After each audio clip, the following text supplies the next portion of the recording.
I'm presenting Barrett's esophagus before and after room-wide gastric bypass surgery for severe obesity. My name is Brandon Andrew, currently MIS Fellow at the University of Pittsburgh. However, this is a project that was done at Guthrie Medical Center. No disclosures to report. Barrett's esophagus epithelial intestinal metaplasia is a consequence of esophageal mucosal damage caused by gastric reflux. Barrett's esophagus is a pre-malignant condition for adenocarcinoma, and Barrett's esophagus is also associated with obesity and metabolic syndrome. Anti-reflux surgeries such as Nissen fundoplication have been shown to promote regression of Barrett's. However, anti-reflux surgery has a higher failure rate in obese patients, and room-wide gastric bypass may be more appropriate in those patients. The purpose of this study is to examine the results of progression or regression of Barrett's esophagus in patients with room-wide gastric bypass. We reviewed 494 patients who underwent bariatric surgery over a 3.5-year period. 229 of those were gastric bypass. Our selection criteria followed standard NIH guidelines. Our upper GI evaluation for the first 154 patients, we performed upper GI series X-ray in asymptomatic patients and EGD in those with symptoms or abnormal upper GI. We then changed to routine upper endoscopy in all patients. Post-operatively, those with non-dysplastic Barrett's were followed at 1 year for surveillance endoscopy, and those with dysplastic Barrett's, our one patient with low-grade dysplasia had a follow-up 6 months after diagnosis and then yearly. Our surgical technique for the gastric bypass, we created a stapled jejunostomy and a hand-sewn gastrojejunostomy. Post-operatively, these patients were started on clear liquids and advanced progressively to solids. They were encouraged to use PPIs and had lifelong vitamin and mineral supplementation. We found that 3.8% of patients preparing for bariatric surgery had Barrett's esophagus. This amounted to 19 patients in our study. This is higher than the prevalence in the general population, about 1.6%.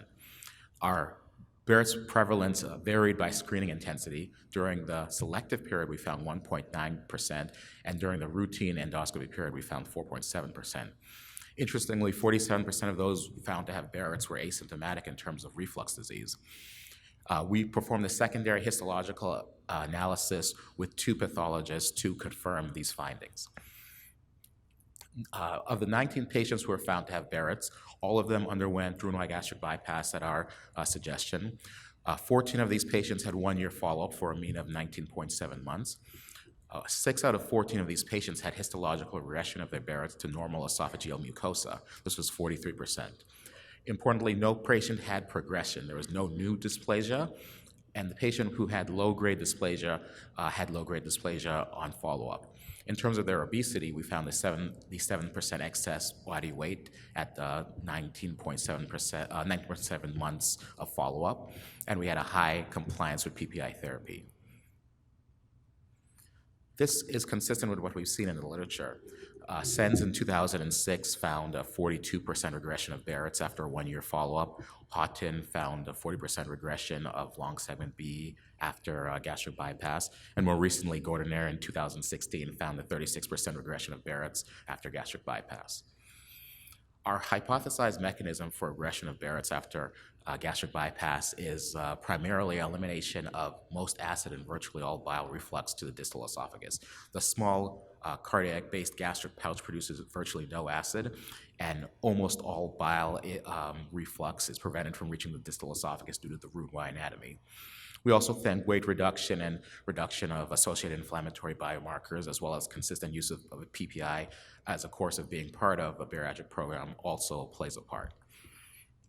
We believe routine preoperative EGD may help identify patients who have occult BEs, those who are not symptomatic from their GERD. These patients that are at high risk for intestinal metaplasia, and therefore they may benefit from surveillance endoscopy. Furthermore, routine perioperative endoscopy can change operative management for patients who wanted to have a sleeve to encourage them to have a gastric bypass. Limitations of our study include the fact that there was no GERD-specific screening questionnaire, so patients who had minor GERD symptoms may have reported no GERD symptoms and would underestimate the true incidence of those with minor GERD symptoms. Our study did have a small number of patients with Barrett's. However, these results were consistent with what's previously reported in the literature, and the follow-up was 1 year and not a longer term.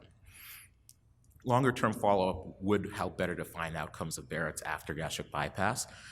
Anti-reflux surgery has not been shown to reduce the incidence of esophageal adenocarcinoma. It's not known how the added benefit of weight loss will contribute to the adenocarcinoma incidence.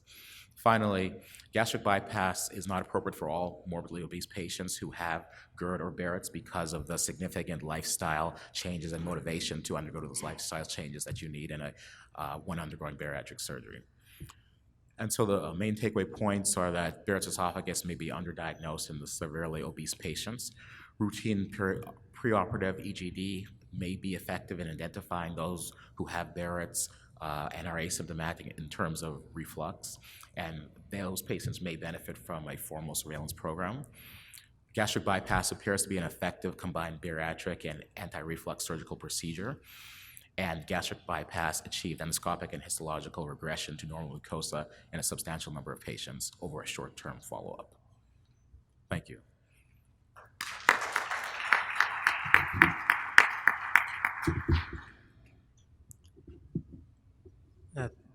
Thank you very much. That was a good presentation. Thank you. So you did talk a little bit about where you did talk about bypass being an effective combined bariatric anti-reflux procedure. Obviously, you do have a confounding variable here with the use of PPIs in your patients that of the 13 were highly compliant.